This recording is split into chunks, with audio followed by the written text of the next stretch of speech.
اعوذ باللہ من الشیطان الرجیم بسم اللہ الرحمن الرحیم۔ شروع اللہ تعالیٰ کے نام سے جو بڑا مہربان اور نہایت رحم کرنے والا ہے۔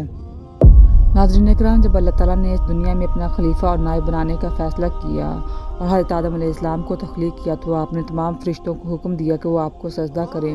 تمام کے تمام سجدے میں گر پڑے سوائے شیطان کے، اس نے سجدہ نہیں کیا۔ اللہ تعالیٰ نے حضرت آدم علیہ السلام اور ان کی بیوی حوا علیہ السلام کو حکم دیا کہ وہ جنت میں رہیں اور جہاں سے چاہیں کھائیں پئیں، مگر ایک خاص درخت کے پاس جانے سے منع کر دیا اور کہا کہ اس کے پاس نہ جانا ورنہ تم بھی ظالموں میں سے ہو جاؤ گے۔ اس طرح اللہ تعالیٰ نے حضرت آدم علیہ السلام کا امتحان لیا کہ دیکھیں یہ ہمارا کہنا مانتا ہے یا نہیں، یا بھول جاتا ہے اور شیطان کے بہکاوے میں آ جاتا ہے۔ پیارے دوستو، شیطان جو کہ پہلے ہی حضرت آدم علیہ السلام سے ناراض تھا، ان کی وجہ سے وہ خدا تعالیٰ کے دربار سے نکالا گیا اور خدا تعالیٰ کی لعنت اس پر ہوئی۔ اس نے قسم اٹھائی تھی کہ وہ حضرت آدم علیہ السلام اور ان کی اولاد کو قیامت تک بہکاتا رہے گا۔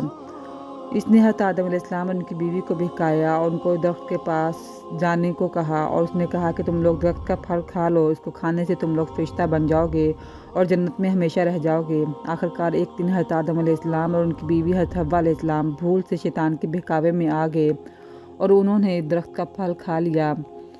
جیسے ہی انہوں نے پھل کھایا تو یہ لوگ ننگے ہو گئے اور جنت کا لباس ان کے بدن سے غائب ہو گیا اور وہ جنت کے پتوں سے اپنے بدن کو چھپانے لگے۔ اللہ تعالیٰ نے حضرت آدم علیہ السلام سے کہا کہ ہم نے کہہ دیا تھا کہ اس درخت کے پاس نہ جانا اور شیطان کے کہنے میں نہ آنا، وہ تمہارا کھلا دشمن ہے، تم اس کے کہنے میں آ گئے، اب تم اور حوا جنت سے چلے جاؤ اور دنیا میں جا کر رہو۔ پیارے دوستو، حضرت آدم علیہ السلام کو جنت سے نکلنے اور شیطان کے بہکاوے میں آنے کا بہت رنج ہوا اور بہت عرصہ تک اللہ تعالیٰ سے معافی مانگتے رہے اور روتے رہے کہ اللہ تعالیٰ مجھے معاف کر دے۔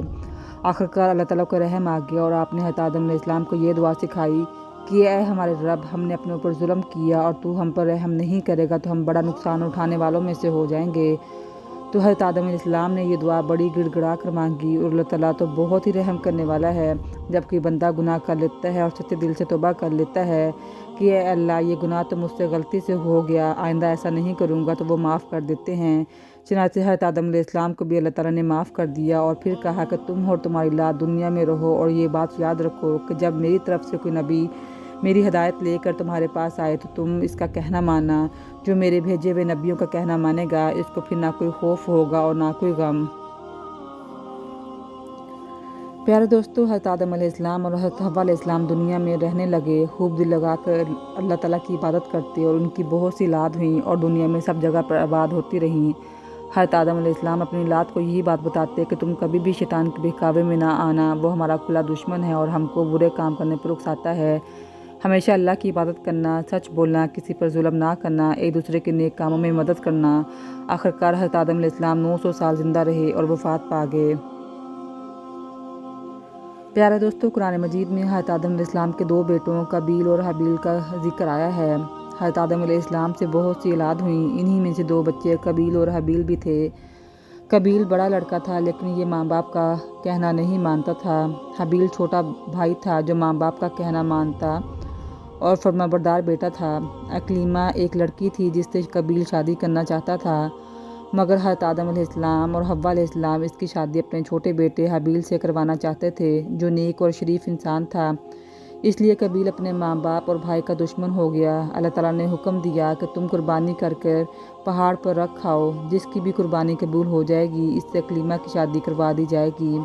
اللہ تعالیٰ کو اپنے نیک بندے بہت پسند ہوتے ہیں اور وہ ان کی مدد بھی کرتا ہے۔ آسمان سے ایک آگ آئی اور حابیل کی قربانی کو لے گئی، یعنی کہ حابیل کی قربانی قبول ہوگی۔ اب اس کے بھائی قابیل کو بہت غصہ آیا اور اس نے اپنے بھائی حابیل سے بدلہ لینے کا سوچا۔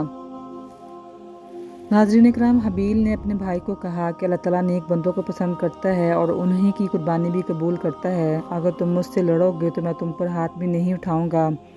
لیکن اس کو اس بات کی سمجھ نہیں آئی اور اس نے ایک دن غصے میں آ کر اپنے بھائی کو قتل کر دیا۔ ناظرین اکرام، یاد رہے کہ یہ دنیا میں یہ پہلا قتل تھا جو ایک سگے بھائی نے اپنے دوسرے بھائی کا ایک عورت کی وجہ سے کیا۔ قتل کرنے کے بعد قابیل کو فکر ہوئی کہ وہ حابیل کی لاش کا کیا کرے، اس کو کس طرح چھپائے۔ اس نے دیکھا کہ ایک کوا چون سے زمین کھود کر ایک دوسرے مرے ہوئے کوے کو دفن کر رہا ہے، تب اس نے بھی اپنے بھائی حابیل کو زمین کھود کر دفن کر دیا اور خود جا کر آگ کی پوجا کرنے لگا۔ حضرت آدم علیہ السلام کو اس بات کا بہت رنج ہوا۔